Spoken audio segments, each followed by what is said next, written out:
2014 और 2019 में, 2017 और 2022 में दिलाया है, उसमें 370 वोट और बढ़ा दो। बढ़ा सकते हो? जो बढ़ा सकते जरा हाथ उठा बताओ तो। सब लोग बढ़ा सकते हो? तब तो मेरा लक्ष्य पूरा हो जाएगा, फिर सपा की जमानत जब्त हो जाएगा। मैं आप सब लोगों से यहाँ विश्वास दिला करके जा रहा हूं। 370 वोट प्रति बूथ बढ़ाने का संकल्प लेकर के आप जाइए। और प्रधानमंत्री जी ने कहा है, मेरे कार्यकर्ताओं से कह देना, अपने बूथ का प्रधानमंत्री भी हमारा कार्यकर्ता है, अपने बूथ का मुख्यमंत्री भी हमारा कार्यकर्ता है, अपने बूथ का मुख्यमंत्री भी हमारा कार्यकर्ता है, अपने बूथ का सांसद भी हमारा कार्यकर्ता है, और अपने बूथ का विधायक भी हमारा कार्यकर्ता है। आप ही अपने बूथ के सब कुछ हो, आप ही भारतीय जनता पार्टी में बूथ के मालिक हो। मेरा बूथ सबसे मजबूत, और बूथ जीता तो चुनाव जीता। बताइए सही है कि नहीं सही है? तो 370 वोट हर बूथ में बढ़ाने का संकल्प लेकर के जाना मेरे मित्रों। 2024 के लोकसभा चुनाव से पहले जो वादा किया गया था, वो माननीय मोदी जी के नेतृत्व में भारतीय जनता पार्टी की डबल इंजन की सरकार ने पूरा कर दिया। अब 2024 का वादा है, 4 जून को 400 पार होने के बाद अभी आपको 2022 का विधानसभा चुनाव, उसमें मेहनत करनी पड़ी। पार्टियों को, सभी पार्टियों को पैसा खर्चा करना पड़ता है, सरकारी मशीनरी पूरी लगानी पड़ती है। मोदी जी ने कहा है 2024 में 400 पार करिए, एक देश में एक चुनाव होगा, एक वोटर लिस्ट होगी, और वहां आप सबको विधानसभा के लिए अलग और लोकसभा के लिए अलग मेहनत नहीं करनी होगी। लोकसभा विधानसभा का चुनाव एक साथ होगा। बताइए होना चाहिए कि नहीं होना चाहिए? दोनों हाथ उठा बताइए, होना चाहिए कि नहीं होना चाहिए? मोदी जी ने कहा है, जो मोदी जी कहते हैं वो करते हैं। और प्रधानमंत्री जी ने और क्या कहा है? उन्होंने कहा है कि हमारे 3 मुद्दे थे। पहला मुद्दा था 370 हटाएंगे, हटा दिया। दूसरा मुद्दा था रामलला का भव्य मंदिर बनाएंगे, बना दिया। तीसरा मुद्दा है सामान्य नागरिक संहिता कानून बनाने का काम करेंगे। सबके लिए देश में एक कानून होना चाहिए, हिंदू के लिए अलग और मुसलमान के लिए अलग कानून नहीं होना चाहिए। सामान्य नागरिक संहिता लाने का काम करेंगे। बताइए, इसके लिए मोदी जी को 400 पार चाहिए। हमें दुनिया का सबसे बड़ा मंच जो संयुक्त राष्ट्र संघ है, भारत को अस्थायी सदस्य बना करके बैठाना है, इसलिए हमें 400 पार चाहिए। हमें पाकिस्तान ने जो भारत के कश्मीर के कुछ हिस्से पर अवैध कब्जा करके रखा है, वहां पर भी तिरंगा फहराना है, इसलिए हमें 400 पार चाहिए। हमें आप सबके आशीर्वाद से देश में बहुमत मिला।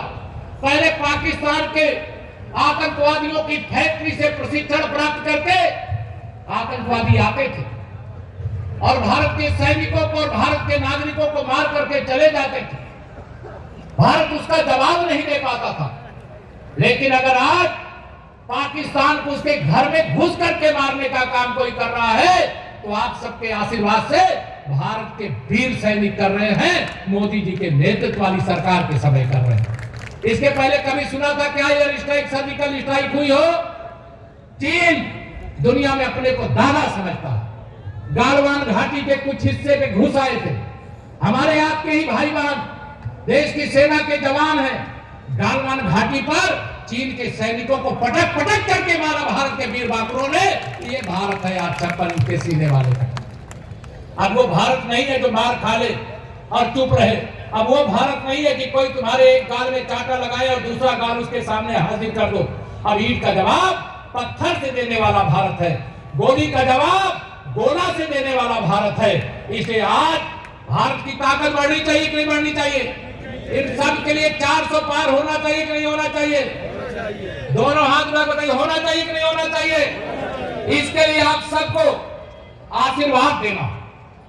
यहां से डॉक्टर रमाशंकर कठेरिया जी को आप भारी मतों से विजयी बना करके भेजिए। दुनिया की भी नजर है। लोकतंत्र के इस महापर्व में जो चुनाव हो रहा है, जब भारतीय जनता पार्टी ने कहा हम 400 पार करेंगे, तो सपा और कांग्रेस के गठबंधन के दोनों नेता राहुल गांधी जी और श्री अखिलेश यादव जी कहे लोकतंत्र खतरे में है। अच्छा बताओ, सही से बताओ, लोकतंत्र खतरे में है कि श्री राहुल गांधी और श्री अखिलेश यादव जी का राजनीतिक भविष्य खतरे में? बताओ कौन खतरे में? खतरे में इनका राजनीतिक भविष्य है कि नहीं है? परिवारवाद की राजनीति खतरे में है कि नहीं है? भ्रष्टाचार करने वालों की राजनीति खतरे में है कि नहीं है? मेरे प्रधानमंत्री जी को आपने आशीर्वाद दिया, उन्होंने देश में 52 करोड़ प्रधानमंत्री जनधन के खाते खोले और 10 साल में 34 लाख करोड़ रुपया अलग अलग योजनाओं में देशवासियों के खाते में भेजने का काम किया। जब कांग्रेस की सरकार होती थी, सपा की सरकार होती थी, बसपा की सरकार होती थी, तो कहते थे हम 1 रुपया अगर भेजते हैं तो 15 पैसा पहुंचता है। इनके हिसाब से अगर ये सरकार में होते तो 34 लाख करोड़ में से केवल 5 लाख करोड़ रुपया आप सबको मिलता और 29 लाख करोड़ रुपया ये डकार जाते। मोदी जी ने इतना बड़ा भ्रष्टाचार करने से इनको रोक लिया, इसलिए सब मोदी जी के खिलाफ है। इसलिए हमें भ्रष्टाचार मुक्त भारत के लिए 400 पार चाहिए। अभी करोड़ों लोगों को, 4 करोड़ से अधिक लोगों को प्रधानमंत्री आवास दिए जा चुके हैं। अभी कई करोड़ लोग और बाकी हैं। 3 करोड़ और प्रधानमंत्री आवास बनाएंगे। ये माननीय नरेंद्र मोदी जी की गारंटी है। जिनका अभी पक्का घर नहीं बना है वह अभी कच्चे घर में नहीं, पक्के घर में रहेंगे। ये मोदी की गारंटी है। कई ऐसे बीमारी के संकट से जूझते रहते हैं, इलाज कराने का पैसा नहीं होता। प्रधानमंत्री आयुष्मान भारत योजना के अंतर्गत उनको 5 लाख रुपया तक का इलाज कराने की सुविधा दी जाती है। और अब तो मोदी जी ने कहा है जो 70 साल से ऊपर के बुजुर्ग हैं, उन सारे बुजुर्गों को 1 साल में 5 लाख रुपया तक का इलाज कराने का पैसा खर्चा होगा तो मोदी सरकार दिल्ली के खजाने से देने का काम करेंगे। यह भारतीय जनता पार्टी का वादा। मेरे भाई बहनों, 2024 के लोकसभा चुनाव में महिला सशक्तिकरण की दिशा में बहुत काम हुआ। नारी शक्ति बंधन अधिनियम 2023 नए संसद भवन में जो कानून बना है उसको माननीय नरेंद्र मोदी जी के नेतृत्व वाली सरकार ने बनाया। और आज हमारी दीदियां अलग अलग क्षेत्रों में क्रांति पैदा करने का काम कर रही हैं। अगर मैं कहूं कि आज हमारी बहनें, हमारी बेटियां, हमारी मातृशक्ति ई रिक्शा भी चलाती है और हवाई जहाज भी चलाती है तो कोई गलत नहीं होगा। आज पुलिस की में भर्ती होकर के नागरिकों की सुरक्षा करती है तो सेना में भर्ती होकर के सीमा की रक्षा करने का काम भी हमारी आपकी बेटियां और बहनें और माताएं करती हैं। हमारे प्रधानमंत्री जी ने कहा है 3 करोड़ गरीब जो परिवारों से हमारी महिलाएं हैं उनको हम लखपति दीदी बनाने का काम करेंगे। और गांव-गांव में आपके समूह गठित होंगे, उस समूह के माध्यम से उनको आर्थिक उन्नति की ओर ले जाने का काम किया जा रहा है।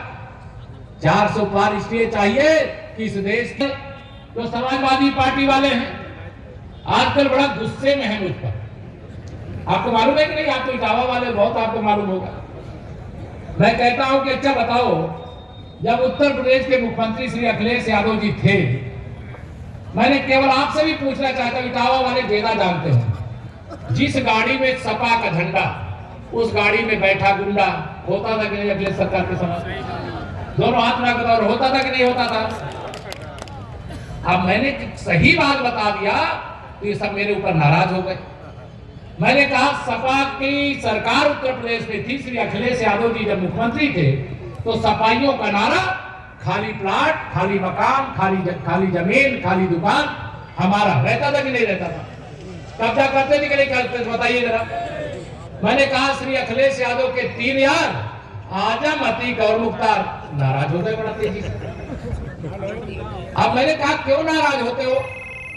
आपके सरकार के समय जो हुआ वही सच तो मैं बता रहा हूं। आप बताइए तो मैं कह रहा हूं सही है तो दोनों हाथ उठा करके मुझे समर्थन दीजिए। अब देखिए इटावा वाले भी बता रहे हैं यह सही बात है। मैंने एक दिन कहा कि समाजवादी पार्टी